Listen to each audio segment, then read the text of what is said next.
Muito bem-vindos a mais uma live, que é um oferecimento da Igreja Evangélica da Paz, situada à Rua Silva Jardim, número 503, no bairro do Macuco, na cidade de Santos. E nessa manhã, estamos aqui para adorar a Deus. Na forma como Ele nos fez, da forma como Ele nos fez, com os nossos dons, com as nossas aptidões, nós precisamos servir a Deus, porque nós fomos criados para louvor e adoração dele. Os céus, a terra e nós, seres humanos, fomos criados para o louvor dele. Então, vamos cumprir o nosso papel, vamos fazer a vontade do nosso papai, aquele que nos ajuda, que cuida de nós, que nos dá o ar, o alimento, que nos sustenta a cada dia. E aquele que não reconhece isso é taxado na Bíblia como louco. Então, nós queremos ser sãos.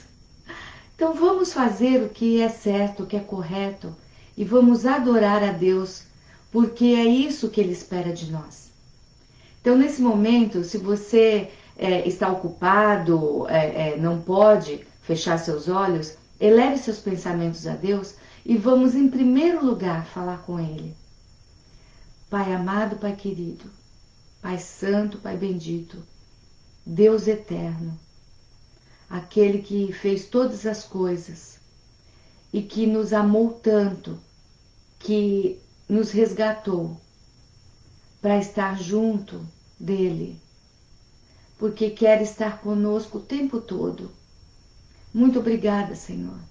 Muito obrigada, porque o Senhor já fez tudo por nós. Nos ajuda, Senhor, a fazer a nossa parte, que é levar o Teu Evangelho, levar as boas novas de salvação a todos quantos nós alcançarmos, Senhor, para que a Tua vontade se cumpra aqui na terra, para que a Tua igreja, Senhor, se levante com força, Senhor, com coragem, Pai, nesses tempos maus. Abençoa, Senhor. Derrama graça, Senhor, sabedoria, entendimento no meu coração, no coração dos meus irmãos, no coração de todo aquele que ouvir essa live, Senhor. Abençoa suas famílias, suas casas, suas vidas, Senhor. Tem misericórdia de mim, Pai. Me ajuda, Senhor, na transmissão da Tua palavra, porque ela é Tua, Senhor. Que a Tua palavra, Senhor, encontre um lugar fértil, Pai, no coração de cada um que vai ouvir essa mensagem. Esse é o meu pedido, é o meu rogo que é feito no nome de Jesus, nome que é sobre todo nome. Louvado seja, Senhor. É em nome de Jesus que eu oro. Amém. Queridos ouvintes, essa mensagem de hoje é uma continuação. Na semana passada, nós tivemos um problema com a internet e a mensagem foi interrompida.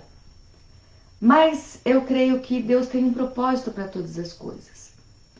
E a mensagem de hoje, então, tem como título, novamente, Herança, parte 2.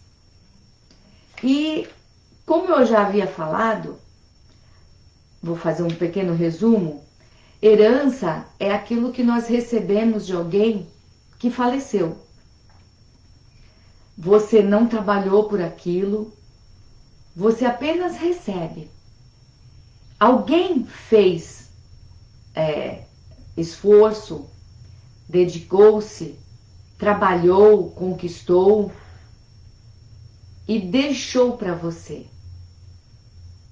Então, no caso que eu falei semana passada, quem fez todo esse trabalho foi Jesus. Nós não precisamos morrer no lugar de alguém. Nós não precisamos derramar o sangue para nos salvar. Alguém já fez isso. Jesus já se doou. Ele pagou o preço que era necessário para nos resgatar da salvação, da perdição. Ele nos resgatou quando nós estávamos afastados de Deus por causa do pecado. Ele nos afastou, ele nos resgatou e nos afastou do pecado e nos aproximou de Deus. Deus nos queria. Deus queria a nossa presença eternamente com Ele. Mas como fazer isso se o pecado estava interrompendo essa comunhão? Precisava de sangue. Precisava de um sacrifício. Assim como foi no começo, um cordeiro foi morto para que Adão e Eva se vestissem adequadamente. Assim, aquilo ali era um prenúncio do que aconteceria com Jesus. E hoje nós vamos ler na palavra o que isso representa. Então, quando Jesus estava com Deus, ele era unigênito, o único filho. Mas quando Jesus morre, fica 3 dias morto e ao terceiro ressuscita, ele se torna, quando ele ressuscita, ele se torna primogênito, o primeiro de muitos filhos. Então, através de Jesus, a família de Deus foi restaurada, foi resgatada, está sendo constituída. A cada dia que você rejeita o pecado e aceita o sacrifício de Jesus, você entra para essa família e você passa a ser herdeiro com Cristo. Jesus é o herdeiro de Deus e nós somos co-herdeiros com Cristo. Então vamos entender isso, mas antes disso, vamos ler lá em Atos 26, 18, que diz o que foi feito, né? Para lhes abrires os olhos e das trevas os converteres à luz, e do poder de Satanás a Deus, a fim de que recebam a remissão, o perdão dos pecados, e herança entre os que são santificados pela fé em Jesus.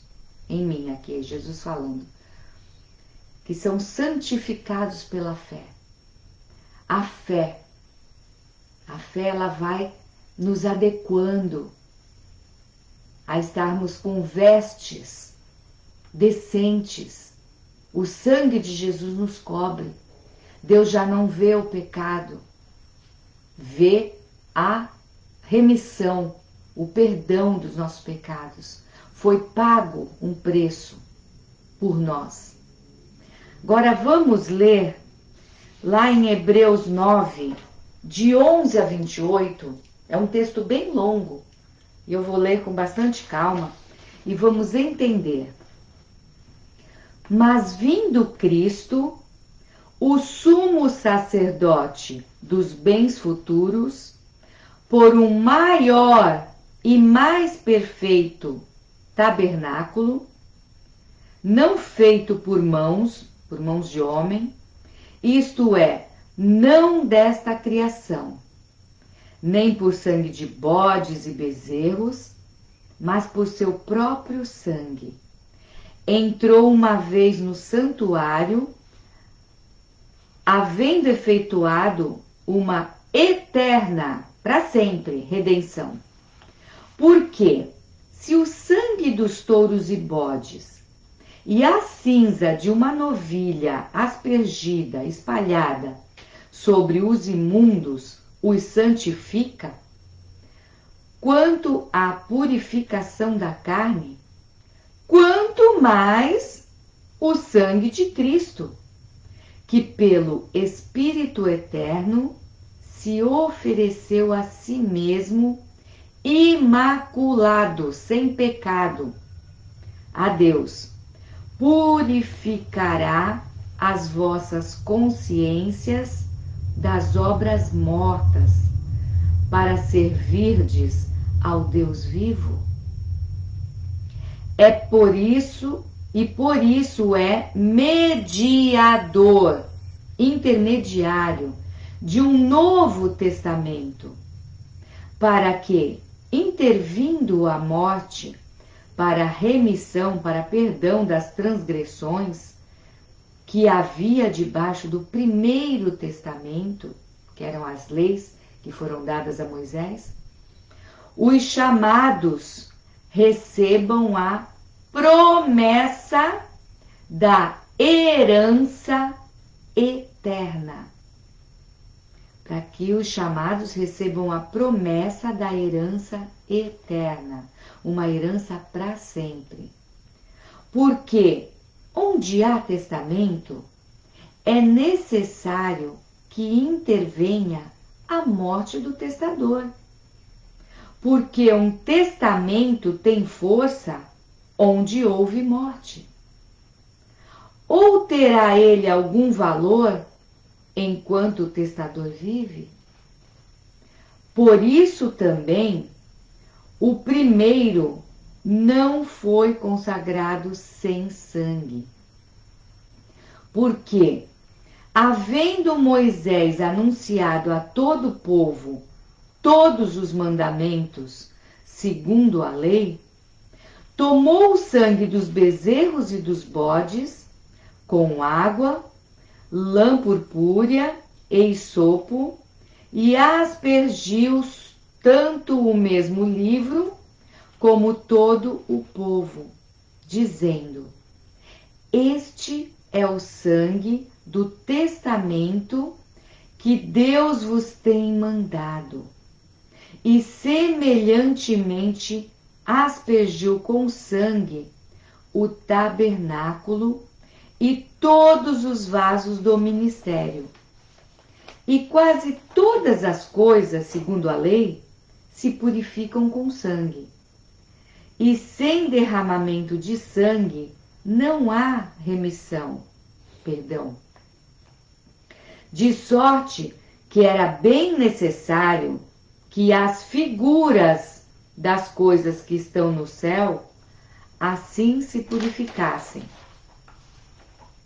Mas as próprias coisas celestiais com sacrifícios melhores do que estes. Porque Cristo não entrou num santuário feito por mãos, figura do verdadeiro, porém no mesmo céu, para agora comparecer por nós perante a face de Deus. Nem também para si mesmo se oferecer muitas vezes, como o sumo sacerdote cada ano entra no santuário com sangue alheio. De outra maneira, necessário lhe fora padecer muitas vezes desde a fundação do mundo. Mas agora, na consumação dos séculos, no final dos tempos, uma vez se manifestou para aniquilar, para acabar, aniquilar o pecado pelo sacrifício de si mesmo. E como aos homens está ordenado morrerem uma vez, vindo depois disso o juízo, assim também Cristo, oferecendo-se uma vez para levar os pecados de muitos, aparecerá segunda vez, sem pecado, aos que o esperam para a salvação. Aqui a gente entende que essa herança que nós recebemos não foi de qualquer jeito. Deus havia dado leis para um povo selecionado para manifestar o seu desejo, a sua intenção para com o povo. Ele deu regras para que o povo seguisse. E ele estava dizendo: é assim que eu quero que vocês andem nesta terra. É assim que eu quero que vocês manifestem quem eu sou. Diga para esse povo afastado de mim que é assim que eu quero. É desse jeito. Mas esse primeiro testamento, essas primeiras leis, eram muito difíceis de seguir. Eles sempre tropeçavam em alguma daquelas regras. E se você tropeçasse em umazinha, você era culpado por todas. Difícil, né? Mas isso era para mostrar a necessidade de um Salvador. Deus estava falando: vocês precisam de mim. Sozinhos vocês não conseguem. Venham até mim. Me busquem. Me procurem. Porque sozinhos vocês não conseguem. Então, aquele primeiro testamento mostrava a falta de condição humana por si próprios. Eles não conseguiriam, nós não conseguiríamos. Mostrando, afunilando para a promessa de um Salvador, que se cumpriu em Jesus. Quando o primeiro cordeiro foi morto para cobrir a nudez dos nossos primeiros pais, estava dizendo: vai ser necessário que um cordeiro puro, inocente, não fez nada para ser morto, mas seria necessário para perdão dos nossos pecados, para cobrir a nossa transgressão. E assim foi feito. Aqui nesse texto longo que nós lemos, em Hebreus 9, de 11 a 28, procurem estudar em casa. Leiam. Vocês vão ver que na época de Moisés, Deus determinou na tenda da congregação um sumo sacerdote que vinha da tribo de Levi, um sumo sacerdote que entrava no Santo dos Santos, o lugar mais íntimo da presença de Deus. Uma vez por ano, ele entrava com sangue alheio, que não era dele. Era de touros, de bodes, de novilhas. Então, aquele sangue entrava e era jogado no propiciatório, que era a tampa da arca.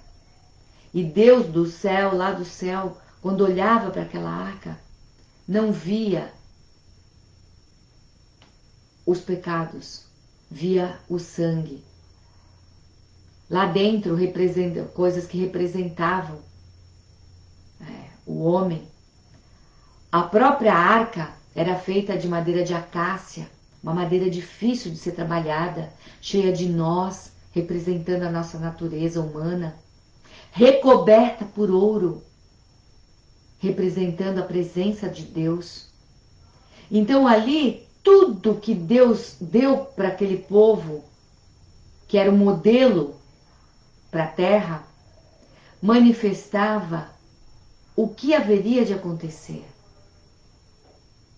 Que o sangue de Jesus, lá no Calvário, derramado na cruz, ele que não pecou, ele que era inocente, morreu. Jesus foi morto numa cruz. Seus pés não estavam encostados na terra. Ele ficou entre a terra e o céu. Ele é o mediador, o intermediário entre Deus e a terra. E ali, seu sangue, ele derramado na terra, ele pagou o preço pelo nosso pecado, pelas nossas transgressões.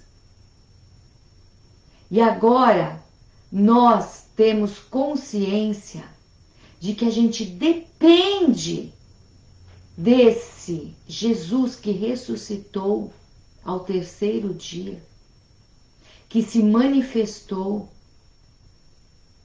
Muitas pessoas viram ele ressurreto. Muitas pessoas viram ele subindo aos céus.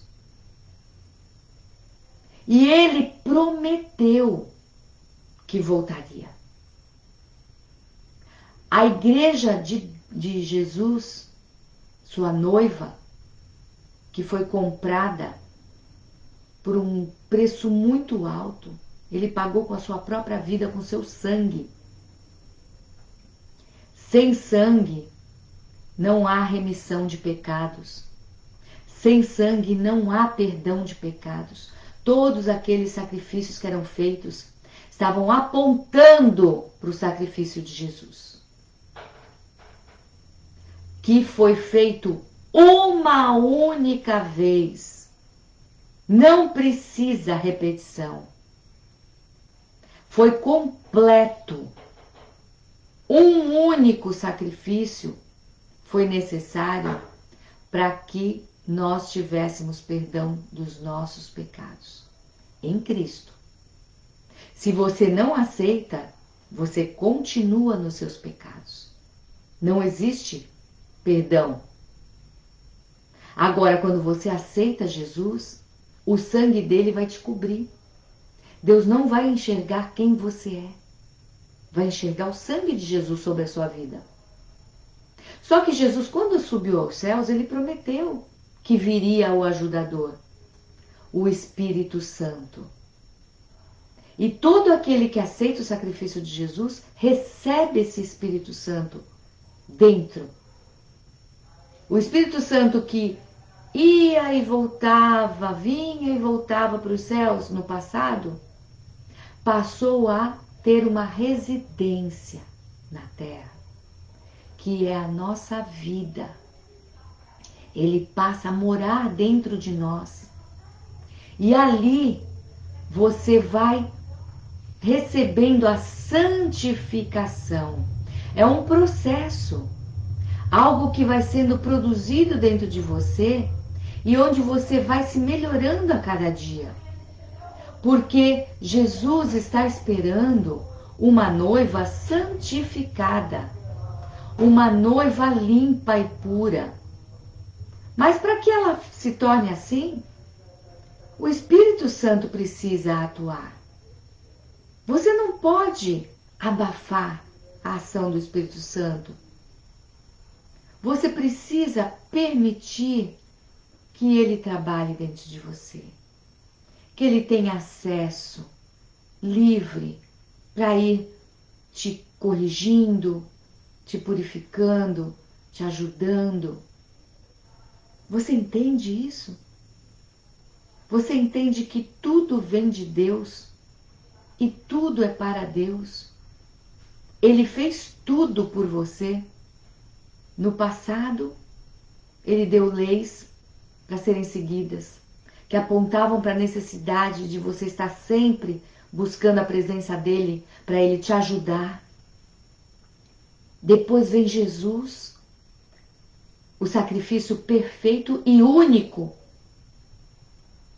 E agora você tem o Espírito Santo de Deus te ajudando nessa tarefa de aguardar o noivo que vai voltar. Nós estamos aguardando. E quando a Bíblia fala de final dos tempos, o final dos tempos, quando Jesus falava para os discípulos que o reino estava próximo, que as coisas, desde aquela época de Jesus, já começou o final dos tempos. Nós estamos concluindo esse final dos tempos. Nós estamos dando os arremates finais. Porque a Bíblia fala que para Deus 1000 anos é como um dia e um dia como 1000 anos. Então, esse período da morte de Jesus e da vinda dele, para Deus é uma fração. Para nós pode parecer muito, mas esse período é de preparação para receber a volta de Jesus, para receber o noivo. Então preste atenção, entenda que se você aceitou Jesus, você é herdeiro, você faz parte dessa família.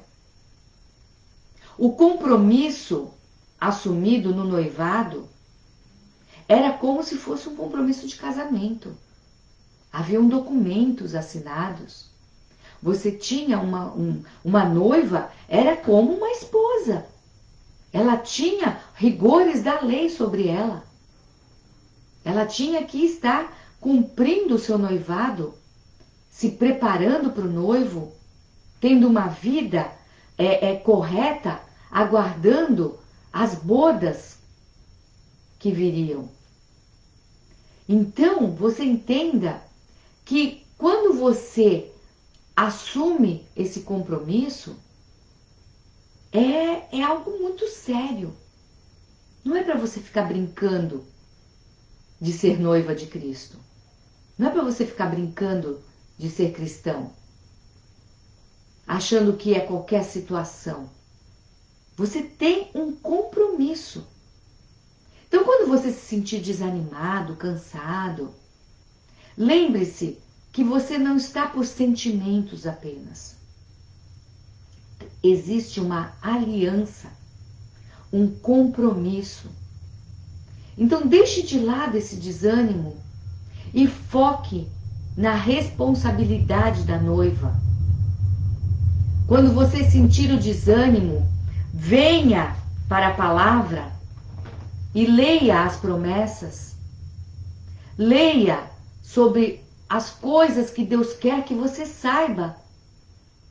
As coisas que Ele quer que você faça. Se afastar do pecado e se aproximar dele. Quando nos aproximamos dele, o pecado vai ficando mais fraco. A força dele, os braços dele vão ficando curtos. E aí ele não te alcança. Você vai ficando blindado pela presença divina de Deus. Então se aproprie da palavra. Se aproprie das promessas. Se prepare para as bodas do Cordeiro que está vindo te buscar. Que está vindo me buscar. Então, veja que nós estamos num período de preparação. É um período difícil. O noivo ainda não veio. Dá sono, dá cansaço, dá desânimo, porque as lutas são grandes. Nós temos um inimigo que está sempre lutando, que não quer que você participe dessas bodas. Que não quer, ele não tem mais direito. Ele rejeitou, ele quis ser igual a Deus, ele foi expulso da presença de Deus. E este diabo, Satanás, adversário, ele é inimigo de Deus e é inimigo de toda a sua criação. Ele odeia o homem, porque ele sabe que nós temos a chance de estarmos na presença, coisa que ele não tem mais. Ele não tem essa chance. Ele está eternamente perdido. Como ele sabe que não tem mais chance, ele quer destruir a criação de Deus. Nós somos aquilo que é precioso para Deus. Nós somos aquele que Ele quer de volta. Ele quer conviver conosco.